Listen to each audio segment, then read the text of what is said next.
إن الحمد لله نحمده ونستعينه ونستغفره ونعوذ بالله من شرور أنفسنا وسيئات أعمالنا من يهدي الله فلا مضل له ومن يضلل فلا هادي له وأشهد أن لا إله إلا الله وحده لا شريك له وأشهد أن محمدا عبده ورسوله أما بعد فإن أصدق الحديث كتاب الله وخير الهدي هدي محمد صلوات الله وسلام عليه وشر الأمور محدثاتها وكل محدثة بدعة وكل بدعة ضلالة وكل ضلالة في النار. Donc on continue bi'idhnillahi ta'ala wa bi'awnillah azza wa jal. L'explication du livre A'lam Sunnati al-Manshura, le Cheikh al-Allama Hafidh ibn Ahmad al-Hakami rahmatullah alayh. On s'arrêtait à la question numéro 114. À la question numéro 114. Et avant cela, bien sûr, le Cheikh il avait parlé à la question 113 et également à la question 112 du rassemblement. Comment était le rassemblement, ce qu'on appelle donc al-hashr. Et sans l'expliquer, on a donné tous les termes qui allaient avec, et également on expliquait donc à travers ce que nous a dit le Cheikh et en apportant d'autres précisions comment ça allait se dérouler, wallah al-musta'an. Et ensuite le Cheikh va passer donc à la question 114. فيقول كيف صفة الموقف من الكتاب كيف صفة الموقف من الكتاب. Donc là pareil, il va nous parler de ce qu'on appelle le mawqif, et qu'on traduit de cette façon-là, comment les gens se tiendront-ils debout le jour du jugement. Bien entendu, c'est entre parenthèses le jour du jugement selon le Coran. Donc il va nous apporter des preuves du Coran par rapport à ce moment-là, al-mawqif. Une précision est à donner. C'est qu'on a vu le rassemblement. Donc une fois que le rassemblement il est terminé, il y a donc al-mawqif, c'est-à-dire là où on va voir, il va se passer plusieurs choses, et parmi les choses qui vont se passer, les comptes. Et c'est pour ça qu'ensuite, la question qui va venir après qu'il nous ait détaillé ce point-là, d'après le Coran et la Sunna, il va donc nous parler du al-hisab, c'est-à-dire des comptes. Et une chose qu'il faut savoir, c'est qu'on a parlé du rassemblement, où c'est qu'on est rassemblé, où c'est qu'on a rassemblé. Donc c'est un hadith du prophète sallallahu alayhi wa sallam qui nous précise cela, et qui nous précise également donc où on va se tenir debout à ce moment-là, c'est-à-dire al-mawqif. C'est un hadith qui est rapporté par Sahl ibn Sa'd radiyallahu ta'ala anhu, hadith muttafaqun alayh, rapporté par l'imam al-Bukhari, l'imam Muslim. يقول سمعت رسول الله صلى الله عليه وآله وسلم قال يحشر الناس يوم القيامة على أرض بيضاء عفراء يعني بالعين عفراء كقرصة نقي قال سهل وغيره ليس فيه معلم لأحد. طيب, donc le prophète sallallahu alayhi wa sallam il nous précise dans ce hadith où c'est qu'on va être donc rassemblés, et donc où c'est qu'on va se tenir debout. Donc on dit al-hashr, et ensuite al-mawqif, ça va bien sûr être au même endroit. Et dans ce hadith, le prophète sallallahu alayhi wa sallam va nous détailler et va nous préciser cet endroit. Il nous dit c'est une terre. Yuhsharun nas yawm al-qiyamah, c'est-à-dire que les gens seront rassemblés le jour du jugement sur une terre, ala ardin bayda, elle est blanche, afra ka qursatin naqi. Donc bayda, c'est connu, elle est blanche. Et le terme afra yani ma'ilatun ila al-hamra, ma'ilatun ila al-hamra, c'est-à-dire qu'elle penche vers la couleur du rouge. Donc blanche et également rouge, donc entre le blanc et le rouge. Et ensuite le prophète sallallahu alayhi wa sallam yaqul ka qursatin naqi, ka qursatin naqi ay ka khubzatil hab an-naqi idha yani ma'ilatun ila al-hamra. Donc, lorsqu'il dit le prophète sallallahu alayhi wa sallam, c'est-à-dire comme une galette de pain, qui est fait, un naqi, qui est fait à la base donc de graines, mais de graines pures. Donc, ici, c'est également yanima ilatun al-hamra, comme on sait que ces galettes qui sont faites de telle sorte, elles ont en fait une couleur qui penche vers le rouge. Donc, ce sera en fait la couleur de cette terre-là que le prophète sallallahu alayhi wa sallam nous a désigné. Et Sahel il dit, et d'autres encore parmi les rapporteurs du hadith, c'est-à-dire qu'il n'y aura rien, c'est-à-dire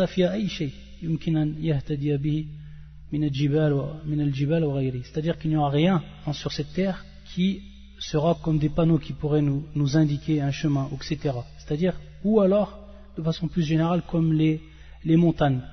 Par exemple, les montagnes qui puissent nous indiquer où l'on va. Ce sera une terre où il n'y a rien du tout en fait, qui sera vide. Il n'y aura même pas donc dans ce qu'on appelle ma'alam li ahadin. Il n'y aura rien par lequel on pourra savoir où on est ou nous indiquer un chemin ou autre. Rien du tout. Absolument rien. Wallah al-musta'an. Et donc à ce moment-là, les gens donc ils sont rassemblés et c'est là donc que va nous expliquer le shir al-muqif. Donc comment ils vont être à ce moment-là, quelle va être leur situation à ce moment-là. Et donc le shir va nous apporter des versets du Coran et également va nous apporter des hadiths du prophète sallallahu alayhi wa sallam. Également un point important à savoir, c'est que certains savants ensuite nous parlent directement de Ash-Shafa'a. Donc on va voir au niveau des livres qui traitent de la croyance que Ash-Shafa'a, qui est donc l'intercession, fi taqdim ou ta'khir fil abwab, c'est-à-dire que les savants parlent de Ash-Shafa'a à la fin ou des moments ils en parlent au début, bien sûr pour ce qui concerne le jour du jugement. Et pourquoi cela? Tout simplement ce qu'on sait, et on va le voir donc le shir lorsqu'il va nous parler de Ash-Shafa'a, l'intercession, il y a plusieurs intercessions. Donc il y a la grande intercession et il y a d'autres intercessions qui vont également intervenir durant le déroulement du jour du jugement jusqu'à l'entrée au paradis. Même au moment où on va rentrer au paradis, il y aura également des intercessions. Donc c'est pour ça que les savants, soit ils placent donc directement ce chapitre après donc al-Hashr, c'est-à-dire après qu'on ait été rassemblés, ils parlent donc de la Shafa'a. Pourquoi? Parce que la première Shafa'a, qui est la plus grande des Shafa'a, elle va intervenir à ce moment-là. Et on le verra, Inch'Allah, lorsque le shir il va en parler. Donc, il place ce chapitre à ce moment-là à cause de cela, à cause de la grande Shafa'a, Shafa'atul Kubra, qui va intervenir à ce moment-là. Donc, tout de suite après le Hashr, après qu'on ait été rassemblés. Et qui est donc en faveur, comme tout le monde le sait, comme on va le voir, en faveur du prophète, salawatullah wa salamun alayhi, notre prophète, salawatullah wa salamun alayhi. Et les autres savants donc, et c'est le cas ici de Cheikh Hafid, rahmatullah alayhi, lui il a décidé de placer ce chapitre à la fin. Donc on va voir qu'il va placer à la fin. On voit que c'est bien plus loin dans les questions, en prenant compte donc qu'à Shafa'a il y en a plusieurs, en plus de la grande Shafa'a ou de la Shafa'a, l'intercession qui est dite majeure, il y en a d'autres, et donc il les regroupe à la fin donc du chapitre concernant le jour du jugement. Donc c'est pour ça qu'il faut comprendre, suivant les chapitres, ou disons plutôt suivant at-tartib, c'est-à-dire suivant l'ordre que les savants prennent lorsqu'ils écrivent leurs livres, ils prennent en compte cela. Donc ceux qui le font, qui le mettent en premier, ceux qui le mettent en dernier. Donc le shir, rahmatullah alayhi, à la question 514, donc sa réponse, il va nous citer des versets. Parmi les versets qu'il cite, qui nous montrent comment ça va se passer, al-muqif, comment les gens vont se tenir debout. Parmi les versets, il y a le suivant. يقول الشيخ قال الله سبحانه وتعالى قال الله عز وجل ولا تحسبن الله غافلا عما يعمل الظالمون إنما يؤخرهم ليوم تشخص فيه الأبصار مهطعين مقنعي رؤوسهم لا يرتد إليهم طرفهم وأفئدتهم هواء. Et ne pense point qu'Allah soit inattentif à ce que font les injustes et leur accorde un délai jusqu'au jour où leurs regards se figeront. Ils courront suppliant, levant la tête, les yeux hagards et les cœurs vides. Et le deuxième verset qui nous cite le shir, يوم يقوم الروح والملائكة صفا لا يتكلمون إلا من أذن له الرحمن وقال صوابا. Le jour où l'esprit et les anges seront en rang, nul ne sera parlé, sauf celui à qui le tout miséricordieux aura accordé la permission et qui dira la vérité. Également un autre verset qui nous cite le shir, وأنذرهم يوم الأزفة إذ القلوب لدى الحناجر كاظمين وما للظالمين من حميم ولا شفيع يطاع. Et avertis-les du jour qui approche, quand les cœurs remonteront aux gorges terrifiées. Les injustes n'auront ni amis zélés ni intercesseurs écoutés.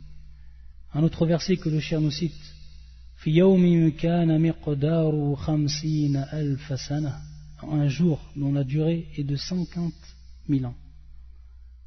Et un autre verset, le dernier verset qu'il cite, سنفرغ لكم أيها الثقلين. Nous allons bientôt entreprendre votre jugement, ô vous les deux charges, Les deux charges, bien sûr, al-thaqalain, qui sont les hommes et les djinns. Donc ça, c'est pour les versets du Coran qui mettent en évidence comment les gens vont se tenir au jour du jugement. Yani al-mawqif. Et donc la question 115, comme c'est son habitude, le shir il vient ensuite, en nous rappelant la sunna du prophète sallam à ce propos. ويقول dans la question numéro 115 كيف صفة الموقف من السنة يقول الشيخ فيها أحاديث كثيرة منها عن ابن عمر. Donc il va nous citer le premier hadith et il nous dit en introduction qu'il y a beaucoup de hadiths à ce propos. De nombreux hadiths ont été rapportés à ce propos, donc à propos du mawqif. Et parmi ceux-là, parmi ces hadiths, le hadith d'Ibn Omar, qui est rapporté bien sûr par l'imam al-Bukhari et l'imam Muslim muttafaqun alayh. عن ابن عمر رضي الله عنهما عن النبي صلى الله عليه وسلم قال يوم يقوم الناس لرب العالمين يقوم أحدهم في رشحه إلى أنصاف أذنيه. Donc il a cité le verset, le prophète sallallahu alayhi wa sallam, le jour où les gens se tiendront debout devant le Seigneur de l'univers. يوم يقوم الناس لرب العالمين. L'un d'eux se lèvera dans sa sueur qui arrivera à la moitié de ses oreilles. Allah musta'an. Un autre hadith qui nous cite également, hadith de Abu Huraira. فيقول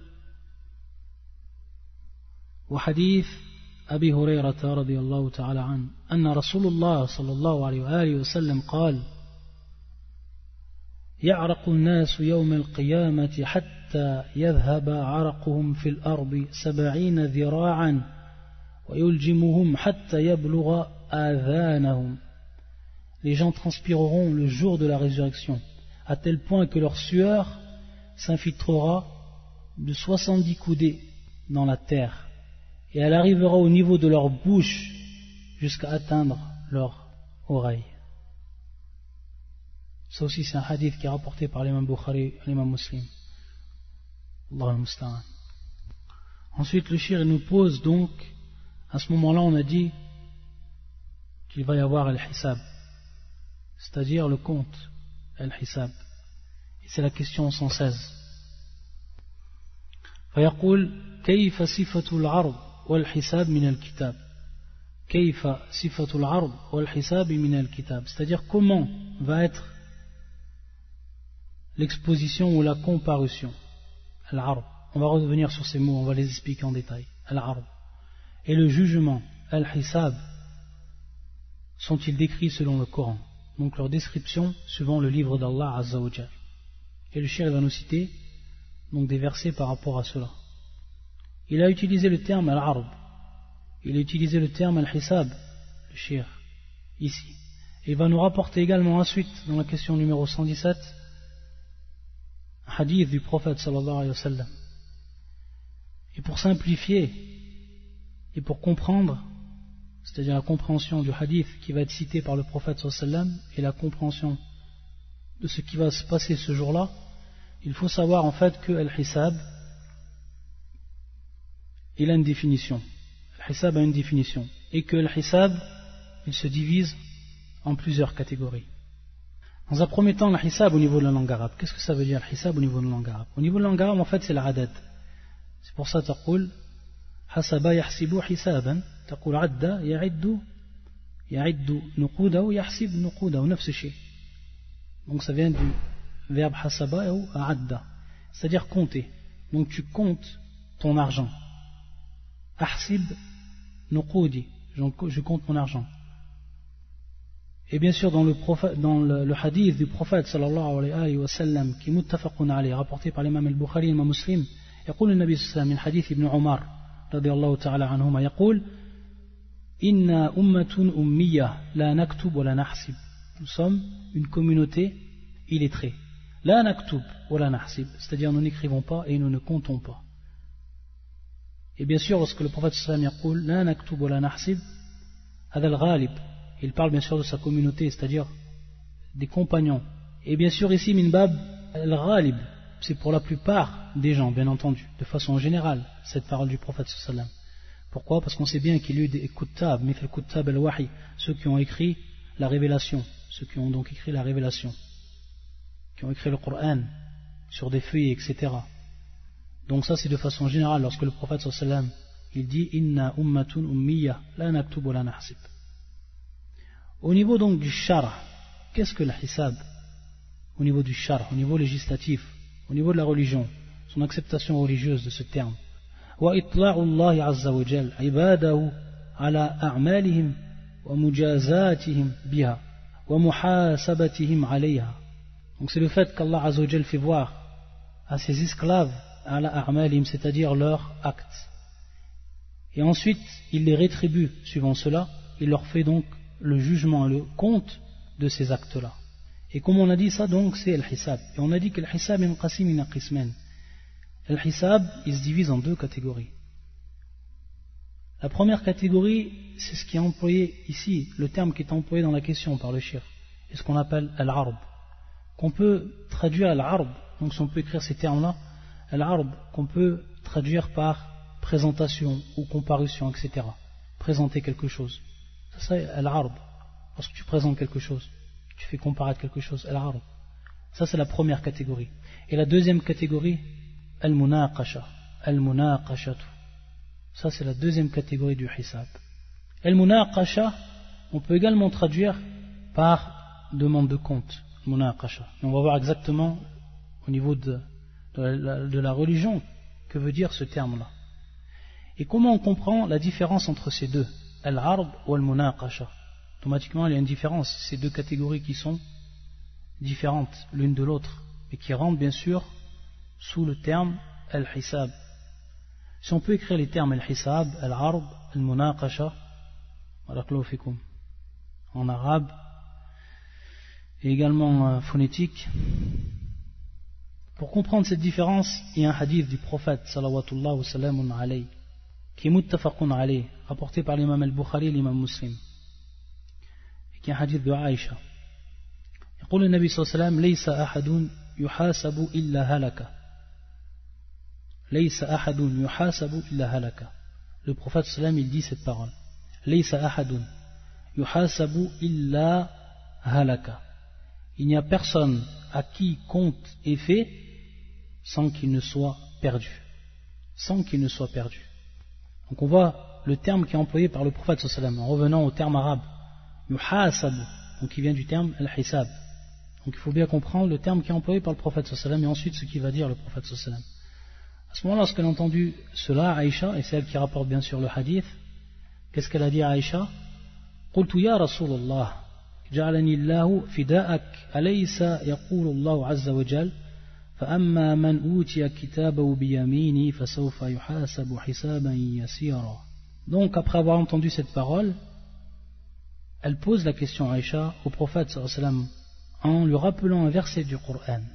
فأما من أوتي كتابه بيمينه, celui dont son livre lui sera donné de par sa droite. فسوف يحاسب حسابا يسيرا, donc compte lui sera fait, mais un compte حسابا يسيرا, un compte qui sera léger, yasira, un compte qui sera léger. Qu'est-ce qu'il a répondu le prophète sallallahu alayhi wa sallam à ce moment-là, en répondant à Aïcha? قال ذاك العرض يعرضون ومن نوقش الحساب هلك. À partir de là, à partir de cette réponse du prophète sallallahu alayhi wa sallam, on va comprendre exactement les deux catégories du hisab, et qu'il y a bel et bien deux catégories, comme le prophète sallallahu alayhi wa sallam nous l'expose ici dans cette réponse, et également avec les termes qu'ils vont employer le prophète sallallahu alayhi wa sallam. Lorsqu'on dit l'arb et lorsqu'on dit le munaqasha, tous ces termes-là, ils viennent en fait des paroles prophétiques. Al-arb, al-munaqasha, al-hisab, comme on vient le voir simplement dans ce hadith, ces trois termes sont présents. يقول النبي صلى الله عليه وسلم ذاك العرب. Donc il dit dans le verset qui est cité ici, فأما من أوتي كتابه بيمينه فسوف يحاسب حسابا يسيرا, il dit que ça, c'est la première catégorie qui est considérée comme al-arb, ذاك العرب. Et ensuite, il nous rappelle le prophète sallam la deuxième catégorie en disant وَمَنْ نُوقِشَ الْحِسَابِ هَلَكَ. وَمَنْ نُوقِشَ الْحِسَابِ هَلَكَ. Dans d'autres versions, عُذِّبَ. عُذِّبَ. On va le voir lorsque le shir il nous rapporte la parole du prophète sallallahu alayhi wa sallam. وَمَنْ نُوقِشَ الْحِسَابِ هَلَكَ.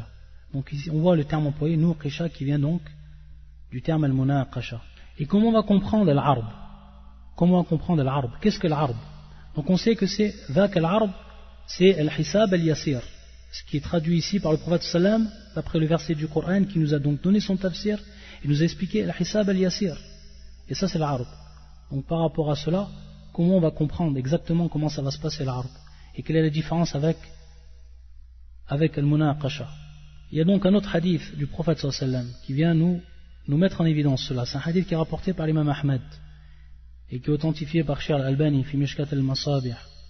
Il disait cette dua le prophète sallam, et dans une autre version également auprès de l'imam Ahmed, elle nous précise Aïcha qu'il le disait durant certaines de ses prières. كانت تقول عائشة سمعت يقول في بعض صلاته في بعض صلاته, c'est-à-dire j'ai entendu qu'il disait pendant certaines de ses prières ou quelques-unes de ses prières. Donc c'est une dua où il est légiféré de la dire durant la prière et qui est la suivante: Allahumma hasibni hisaban yasira, c'est-à-dire ô mon Seigneur, fais-moi un compte qui sera léger. Faqalat Aïcha, lorsqu'elle a entendu donc cette dua, mal hisabul yasir ya Rasulullah, elle a demandé au prophète sallam quel est al-hisab al-yasir. Faqal an yunzara fi kitabi fayutajawaz anhu wa fi riwayatin tu'radu alayhi dhunubuhu thumma yutajawazu lahu anha. C'est ça l'ard. C'est exactement ce que nous dit le prophète comme nous l'a expliqué. Al-ardu, et qui est également al-hisab al-yasir dans ce hadith ou dans cette dua, et également que l'on retrouve dans le verset فَسَوْفَ يُحَاسَبُ حِسَابًا يَسِيرًا, c'est ce que nous dit le prophète sallam, أَنْ يُنْظَرَ فِي كِتَابِهِ فَيُتَجَاوَزَ عَنْهُ, c'est-à-dire que l'on regarde dans son livre, le livre où il y a écrit ses actions, et bien sûr parmi ses actions il y aura des mauvaises actions, et qu'on passe dessus, c'est-à-dire sans qu'il y ait en fait de punition par rapport à cela. Et dans une autre version également, tu'radu alayhi dhunubu, c'est-à-dire qu'on lui montrera ses péchés, thumma yutajawazu lahu anha, et ensuite on passe sur ces péchés-là. Donc on lui montre ses péchés, il va voir ses péchés, et ensuite on y passe, on passe sur ses péchés, c'est-à-dire qu'on n'en tient pas compte par rapport bien sûr à la rétribution, par rapport au châtiment. Donc c'est exactement ce que nous dit le prophète sallallahu alayhi wa sallam, qui est l'explication donc de al-arb. Et si donc on avait donné une définition à partir de là, on aurait à dire taqrirullah azza wa jalla al-abd bi dhunubihi thumma maghfiratuhu lahu. Donc c'est qu'Allah azza wa jalla te fasse reconnaître tes erreurs, fasse reconnaître à chaque esclave ses erreurs ou ses péchés, taqrirullah azza wa jalla al-abda bi dhunubihi thumma maghfiratuhu lahu, et qu'ensuite il lui pardonne donc ses péchés, il passe sur ses péchés. Ça c'est al-arb. Donc on voit bien le terme al-arb, c'est-à-dire donc faire comparaître, exposer donc. Donc on voit bien ici d'où vient le terme et pourquoi il a été employé par le prophète sallallahu alayhi wa sallam. Donc ça c'est l'arab. Et par rapport à al-munaqasha, donc al-munaqasha, comme il est dit dans le hadith, وَمَنْ نُوقِشَ الْحِسَابِ هَلَكَ وَمَنْ نُوقِشَ الْحِسَابِ هَلَكَ وَفِي رِوَايَةٍ عُذِّبَ. Donc la définition de al-munaqasha: استقصاء جميع الأعمال كبيرها وصغيرها وجليلها وحقيرها وعدم المسامحة في شيء من ذلك. Donc c'est rendre minutieusement compte de tout les œuvres de l'homme. C'est un compte minutieux, de manière approfondie, minutieusement. Tous les actes de l'homme, qu'ils soient grands, qu'ils soient petits, qu'ils soient importants ou qu'ils soient négligeables. Et ne pas lui pardonner dans cela. Donc ça c'est le munaqasha. C'est là où il n'y aura pas de pardon. Alors que l'ard, on a vu que Allah azza wa jalla pardonne. Wa maghfiratuhu lahu. Donc on voit la différence exactement, donc qui est mise en évidence par le prophète sallam dans ce verset. Et donc ensuite les savants nous donnent ces définitions pour donc bien faire apparaître la différence entre les deux et comprendre donc à partir de là le hadith. Et ce qu'on va donc comprendre à partir de la sunna, lorsque le prophète sallam il parle du hisab, bien comprendre la différence entre les deux.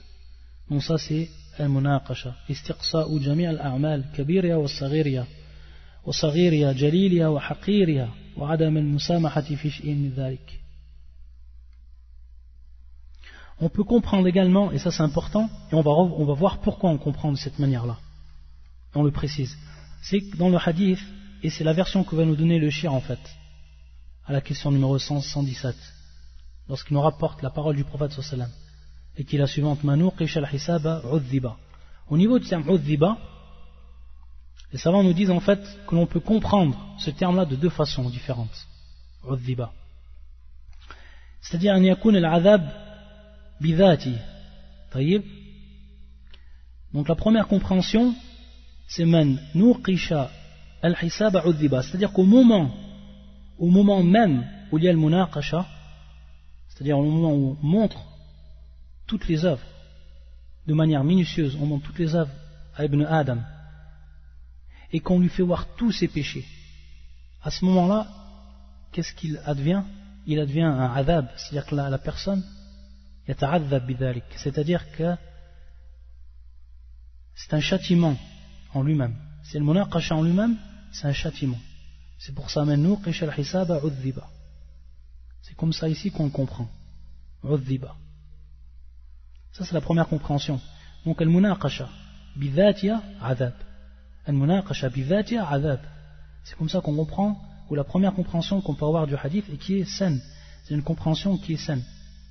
Et également une deuxième compréhension que nous donnent les savants, c'est-à-dire que cela, ou cette munaqasha, qu'est-ce qu'elle va avoir pour conséquence? Le non-pardon des péchés et donc ensuite le châtiment. Donc ça c'est également la deuxième compréhension, udhiba. C'est-à-dire qu'à la suite de cela, à la suite de al-munaqasha, il va donc advenir al-adhab, le châtiment. Yani ta'ulu bi sahibiha ila al-adhab. Ta'ulu bi sahibiha ila al-adhab. Ça c'est pour le munaqasha. Et c'est pour la compréhension également du hadith. Et on va voir pourquoi cela. Lorsqu'on dit udhiba, on va voir pour ce qui est du cas du kafir, al-kafir. Et on verra également, on va voir l'irtilaf des savants par rapport à cela. Également une question qu'on pose. Tout d'abord, on va lire les versets qui nous a apporté le shir par rapport à la question numéro 116, et qui sont les versets suivants. Il nous en rapporte également, il nous rapporte 5, même 6 versets, donc par rapport à al-hisab. Et le premier, c'est le suivant. يقول الله عز وجل يومئذ تعرضون لا تخفى منكم خافية.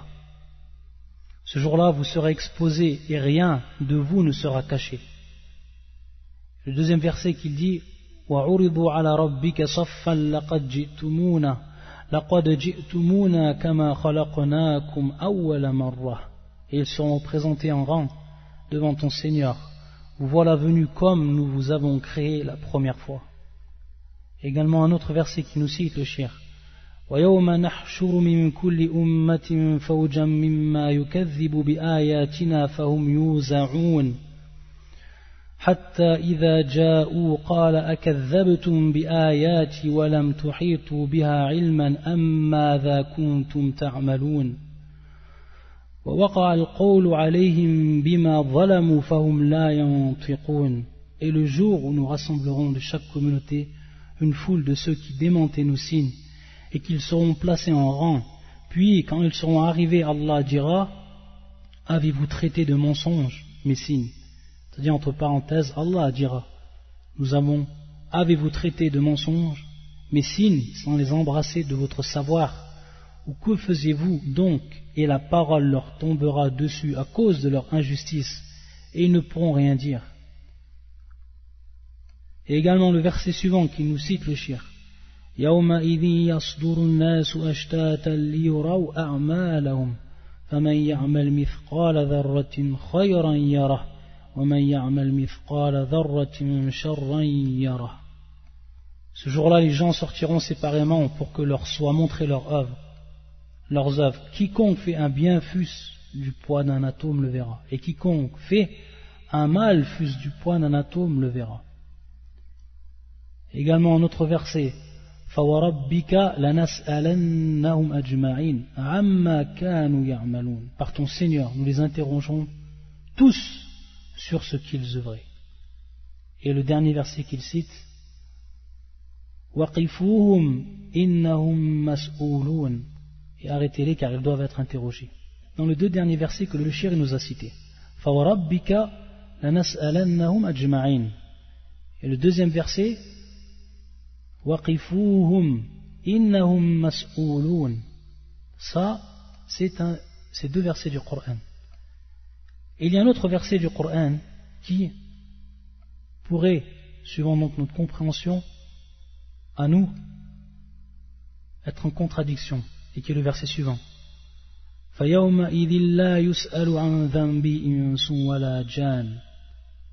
on voit que dans ce verset, c'est-à-dire le jour où on ne demandera pas par rapport à leurs péchés, que ce soit les djinns, ou avant cela que ce soit les hommes ou que ce soit les djinns.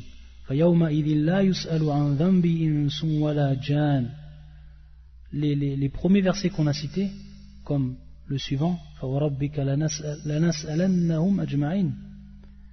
donc par ton Seigneur nous les interrogerons tous. Donc on voit ici qu'il y a l'attestation de l'interrogation ou de l'interrogatoire. Et dans le deuxième verset ou dans le dernier verset qu'on a cité, il y a en fait négation, cet interrogatoire. Et en fait par rapport à cela, les savants ils ont plusieurs réponses. Et parmi la réponse qu'ils nous donnent, c'est-à-dire qu'à certains endroits du jugement, il y aura des questions qui seront posées. Donc en relation avec les deux versets qu'on a cités, et la parole d'Allah Azza wa Jal, donc ça c'est des moments du jugement où ils seront interrogés. Et à d'autres moments, ils ne seront pas interrogés. Et qui est donc en relation avec le verset qu'on a cité, donc ça c'est une des réponses qui est donnée par les savants pour comprendre donc ces versets. Également pour ce qui est du hisab, il faut savoir qu'il y a une règle qui est générale. Al-hisabu 'am li jami' al-khalaiq illa mastathna ash-shar'. Illa mastathna ash-shar'. C'est-à-dire que le hisab, le compte, est général pour toutes les créatures, les jami' al-khalaiq. Illa mastathna ash-shar'. Sauf ce que la législation, ce que la religion a accepté. Sur quoi elle a fait exception, ou sur qui elle a fait exception. Sinon, si on n'a pas une preuve, donc il nous faut une preuve pour dire que des gens, ils ne leur seront pas fait compte. Il faut une preuve par rapport à cette règle. Al-hisabu 'amun li jami' al-khalaiq illa mastathna ash-shar'. Et parmi les exceptions, on en a. Il y a le fameux hadith du prophète sallallahu alayhi wa sallam, hadith d'Ibn Abbas radiyallahu ta'ala anhuma, qui est un hadith muttafaqun alayh, rapporté par l'imam al-Bukhari et l'imam Muslim, et qui concerne les 70 000 personnes. Et dont l'imam al-Mujaddid, Muhammad bin Abdul Wahhab, rahmatullah alayh, l'a rapporté dans son livre, dans son grand livre, dans son fameux livre Kitab al-Tawhid, fi bab man haqqaqa al-Tawhid dakhala al-jannata bighayri hisab. Celui donc qui a concrétisé le Tawhid, il rentrera dans le paradis sans compte, sans qu'on lui fasse compte. Man haqqaqa al-Tawhid dakhala al-jannata bighayri hisab. Et qui est le fameux hadith où le prophète sallam a cité 70 000 personnes qui rentreront sans hisab. Lorsqu'il a dit le prophète sallam, yadkhulu al-jannata min ha'ula'i sab'una alfan bighayri hisab. Il rentrera parmi ceux-là au paradis 70 000 personnes sans qu'on leur fasse compte. Eux, ils n'auront pas de compte. Ada istithna min ash-shar'. Donc le prophète sallam a écarté ces gens-là ou a fait exception sur ces gens-là, 70 000. Et lorsque, bien sûr, comme vous savez, le prophète sallam est rentré chez lui, ensuite les sahaba se concertaient, chacun a essayé de savoir et de débattre sur ces personnes-là. Et lorsqu'il est revenu, le prophète sallam, il les a informés qui sont ces gens. Il leur a dit, hum alladhina la yastarqun wa la yatatayyarun wa la yaktawun wa ala rabbihim yatawakkalun. Sont ceux qui ont réuni ces sifat, qui ont réuni ces caractéristiques, sont ceux qui rentreront au paradis. Et ils sont 70 000. Et lorsqu'on dit ce adad, 70 000, il faut savoir qu'il y a une autre version qui est venue de ce hadith auprès de l'imam Ahmad, avec une chaîne de transmission Hassan. Ibn Hajar al-Asqalani, rahimahullah, il dit à propos de ce hadith, sanadou jayyid. Sanadou, c'est une transmission jayyid, et bien et bonne. Et qui est la parole du prophète sallam, fazadani ma'a kulli alfin sab'ina alf. C'est-à-dire que le prophète sallam, après avoir demandé à son Seigneur qu'il augmente ce nombre, il dit le prophète sallam, fazadani ma'a kulli alfin sab'ina alf. C'est-à-dire à chaque 1000 personnes de ces 70 000, Allah Azza wa Jal a augmenté 70 000 autres. Tous les dons, toutes les 1000, il reste à faire un calcul, tous les 1000 personnes, de ces 70 000, il y aura 70 000 autres personnes. فزادني مع كل 1000 70,000. Et bien sûr dans ce hadith qui est important à détailler, lorsque le prophète sallallahu alayhi wa sallam يقول لا يسترقون, et معنى لا يسترقون يعني لا يطلبون الرقية, لا يطلبون الرقية, c'est-à-dire qu'ils ne demandent pas la ruqya, ce qu'on appelle bien sûr الرقية. Et pourquoi cela le prophète sallallahu alayhi wa sallam يقول لا يسترقون, sachant que c'est permis de demander الرقية, لا يطلبون الرقية, c'est tout simplement que celui, et surtout du temps du prophète sallallahu alayhi wa sallam, et dans cette communauté, celui qui demande de manière générale al-ruqya, il se rattache et son cœur a tendance à se raccrocher à ce qu'on appelle al-raqi, c'est-à-dire la personne qui fait al-ruqya, parce que les gens sont faibles. Et non. Donc c'est pour ça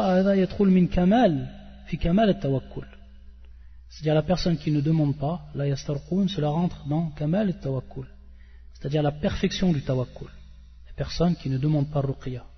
C'est pour ça ici que le prophète sallam yaqul hum alladhina la yastarqun, yani la yatlubuna ar-ruqya, ils ne demandent pas ar-ruqya.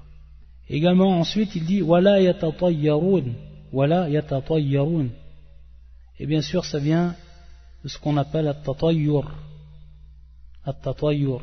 et qu'on traduit comme la mauvaise augure, c'est-à-dire considérer la mauvaise augure ou la bonne augure. Certaines personnes raccrochent leur acte à ce qu'ils vont voir. C'est-à-dire que s'ils vont voir une chose qui pour eux leur paraît de mauvaise augure, ils ne la font pas. Et au contraire, s'ils voient une chose qui est pour eux une bonne augure, ils vont la faire. Ça, c'est ce qu'on appelle at-tatayyur.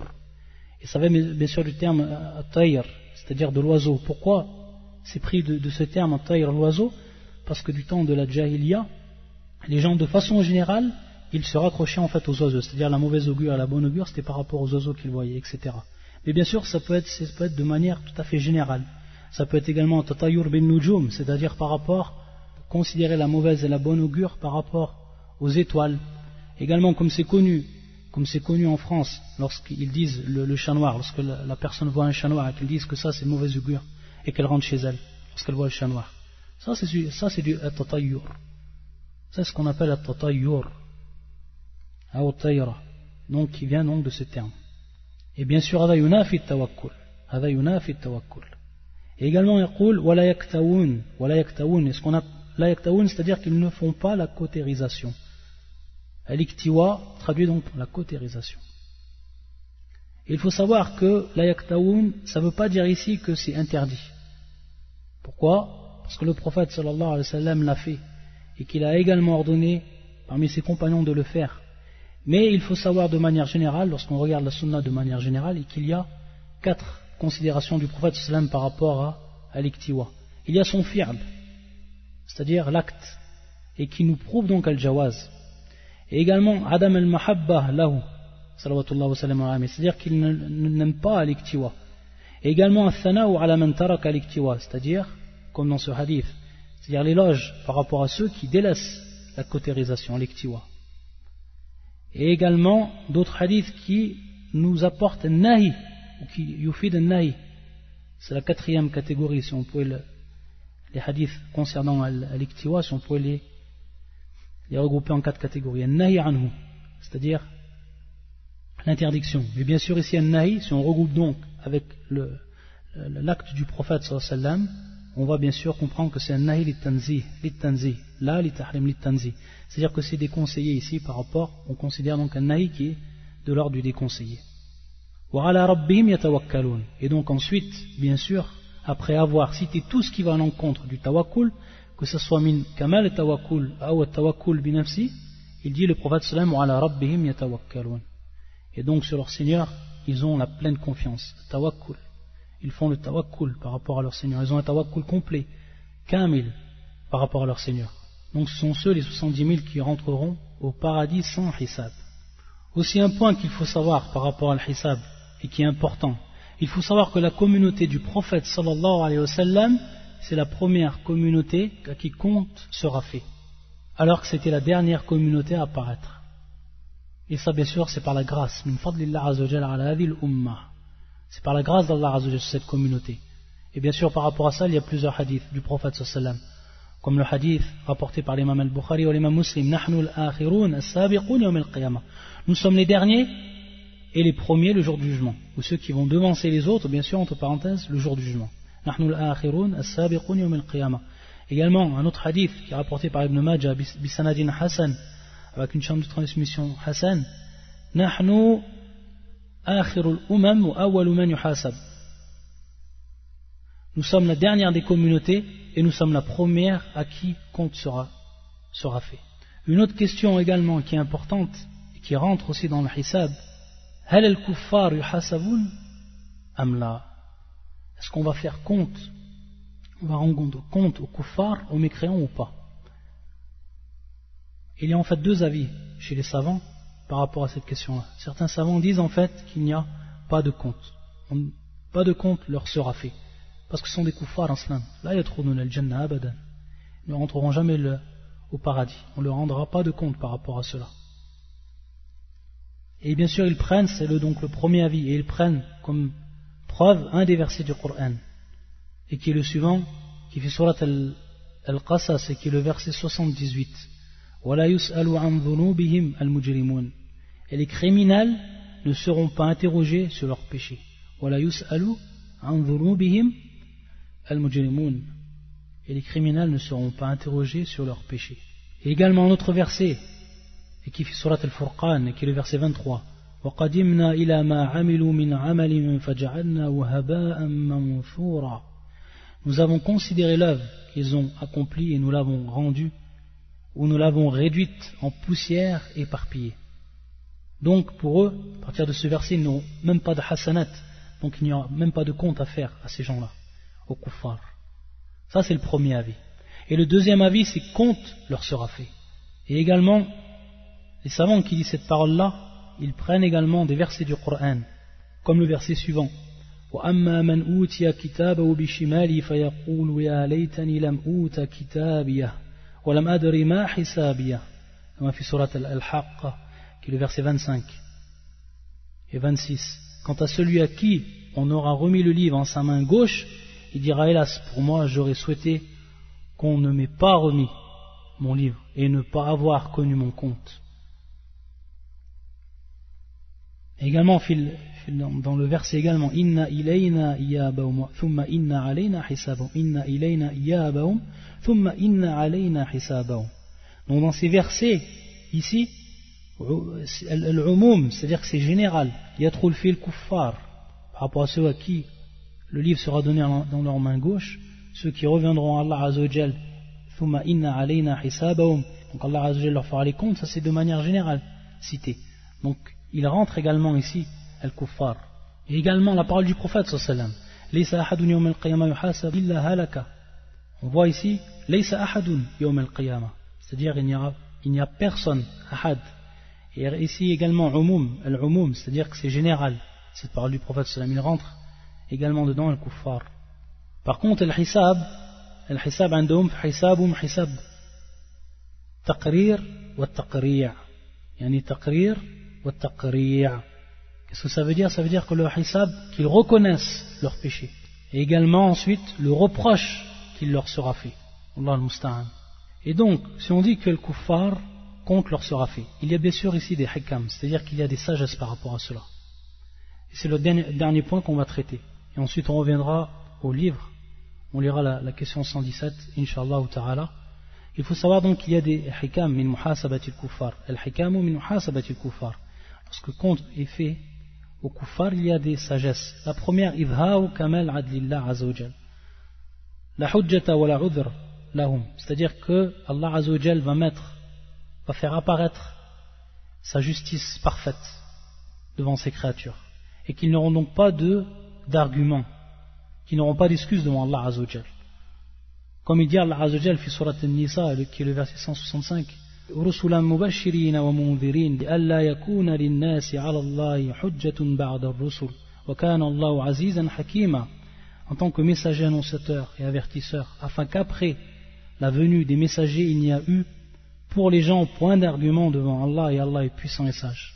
Donc après qu'Allah azza wa jal رسلا مبشرين ومنذرين, lorsqu'il a envoyé des annonciateurs et des avertisseurs, et ceci afin ألا يكون للناس على الله حجة بعد الرسل وكان الله عزيزا حكيما, afin donc qu'il n'y ait pas donc d'argument et de preuve par rapport aux gens, d'argument et d'excuse par rapport aux gens.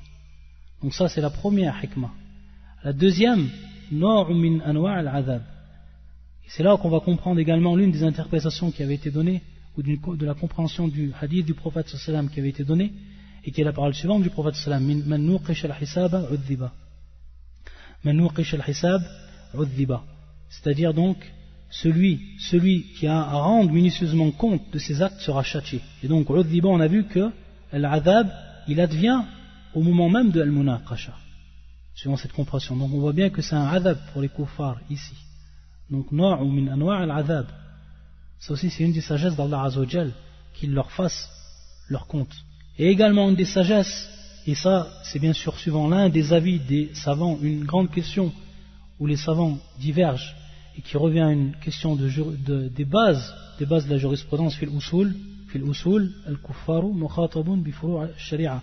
Donc certains savants, bien sûr, il y a deux avis par rapport à cela. Est-ce que les mécréants sont concernés par les branches de la sharia, comme par exemple la prière, comme par exemple le jeûne, tout ce qui rentre dans la sharia, ou est-ce qu'ils sont concernés par en fait la foi et par le tawhid, donc ce qui est considéré comme al-asl fi din, ou est-ce qu'ils sont concernés par al-furu'? Donc ici, ikhtilaf al-ulama, certains savants parmi les al-usuliyin, ils disent que les kuffar ils sont concernés par les branches de la sharia et d'autres non. Et parmi ceux donc qui disent qu'ils sont concernés, donc on voit ici qu'il y aura donc une hikmah, une sagesse, lorsque les comptes leur seront faits. Et parmi les versets qu'ils prennent, les savants, pour dire que les kuffars mukhatabun bi furu' al-sharia, qui est le verset suivant, waylul lil mushrikin alladhina la yu'tuna az-zakah. Donc on voit ici qu'Allah Azza wa Jal waylul lil mushrikin, donc il fait menace donc au polythéisme qui ne donne pas la zakat. Donc il précise ici qu'Allah Azza wa Jal qui ne donne pas la zakat. Donc on voit ici preuve qu'ils apportent. Lorsque qu'Allah Azza wa Jal, il leur dit et il leur fait menace, waylul lil mushrikin alladhina la yu'tuna az-zakat, qui ne donnent pas la zakat, par rapport donc à la zakat. Donc ici on voit bien wajh al-istidlal qui sont bel et bien considérés d'après ce verset par al-furu' al-sharia, par les branches de la sharia. Et également un des grands versets qui vient appuyer ce qu'ils disent, c'est-à-dire l'une des preuves les plus fortes, et qui est le verset suivant, fi jannatin yatasa'alun 'anil mujrimin ma salakakum fi saqar, fi saqar qalu lam naku min al-musallin. Donc qui dans ce verset, dans les jardins ils s'interrogeront au sujet des criminels, qui fait surat al-mudaththir, et qui est le verset 40, 41, 42. Fi jannatin yatasa'alun, dans les jardins ils s'interrogeront au sujet des criminels. Fi jannatin yatasa'alun 'anil mujrimin, au sujet des criminels. Qu'est-ce qui vous a acheminé au saqar?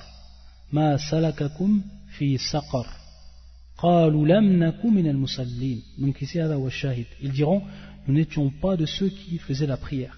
Bien sûr ici le mujrimin, le kuffar, qalu lam naku min al-musallin, nous n'étions pas de ceux qui faisaient la prière.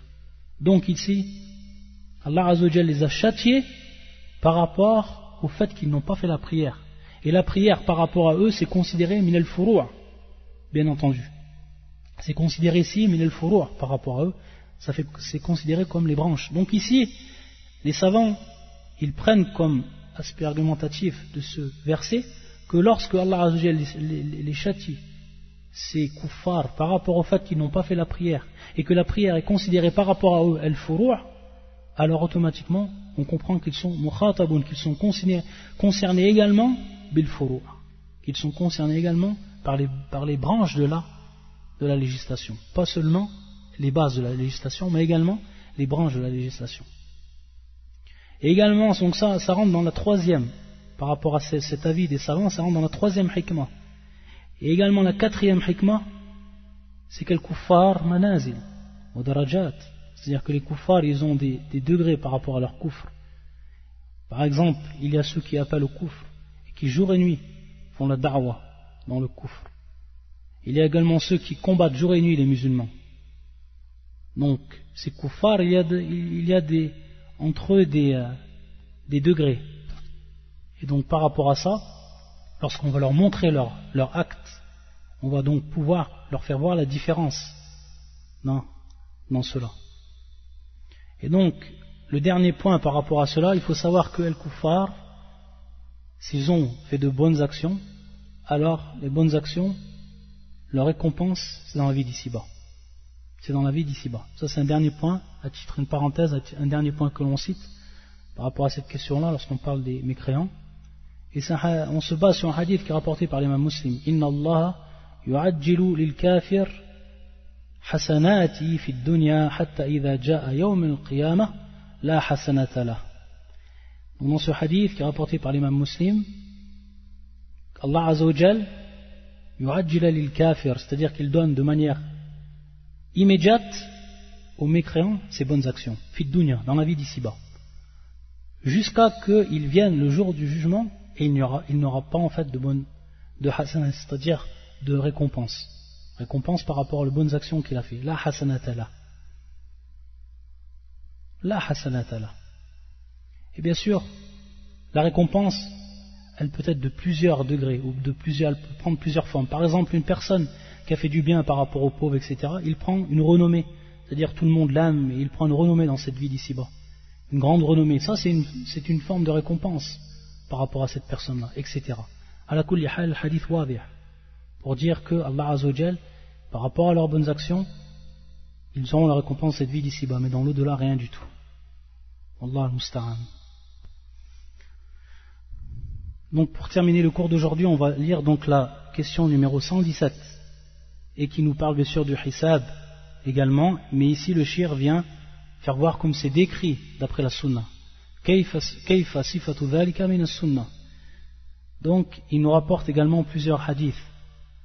يقول الشيخ فيه أحاديث كثيرة. Il nous dit également qu'il y a plusieurs hadiths. Donc parmi les hadiths qu'il a cités, il y a des versions des hadiths qu'on a déjà cités auparavant et d'autres. Parmi ceux-là, la parole du prophète sallallahu alayhi wa sallam, Man nuqisha al-hisaba udhiba, quiconque aura à rendre minutieusement compte de ses actes sera châtié. Et donc à ce moment-là, Aïcha lui avait dit, alaysa yaqulu Allah ta'ala fasawfa yuhasabu hisaban yasira, c'est-à-dire celui qui recevra son livre en sa main droite, ça c'est le début du verset, sera soumis à un jugement facile. Donc ici, c'est la parole qu'elle a dit, fasawfa yuhasabu hisaban yasira, sera soumis à un jugement facile. Donc un jugement facile, un jugement léger. Et le prophète sallallahu alayhi wa sallam lui a répondu, comme on l'a vu, dhalika al-arb. Il s'agit donc ici de, comme on a dit, la présentation, l'exposition. Et il dit aussi, salawatullah wa sallam alayhi, dans ce hadith rapporté par l'imam al-Bukhari et Muslim, yuja'u lil kafir yawm al-qiyamah fayuqalu lah ara'ayta law kana laka mil'u al-ardi dhahaban akunta taftadi bih fayaqulu na'am. Donc on amènera l'incroyant, le kafir, le jour de la résurrection, et on lui dira, vois-tu, si tu avais le contenu de la terre en or, le donnerais-tu en rançon pour te racheter? Il répondra oui. On lui dira alors, il lui sera dit, فَقَدْ سُئِلْتَ مَا هُوَ أَيْسَرُ مِنْ ذَلِكَ وَأَنْتَ فِي صُلْبِ آدَمَ أَلَّا تُشْرِكَ بِي فَأَبَيْتَ إِلَّا الشِّرْكِ. Il t'a été demandé ce qui est plus facile que cela, alors que tu étais encore dans les reins d'Adam, فِي صُلْبِ آدَمَ, que tu ne m'associes rien, mais tu n'as voulu que l'association. L'associationnisme, le shirk, le polythéisme, Allah al-musta'an.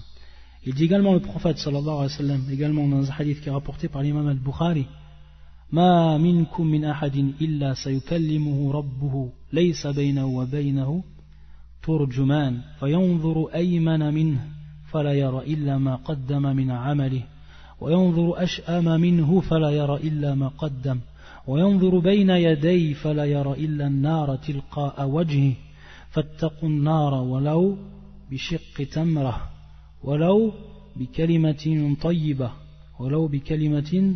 طيبة. Il n'y a personne d'entre vous à qui son Seigneur ne parlera pas sans qu'il n'y ait entre eux d'interprète.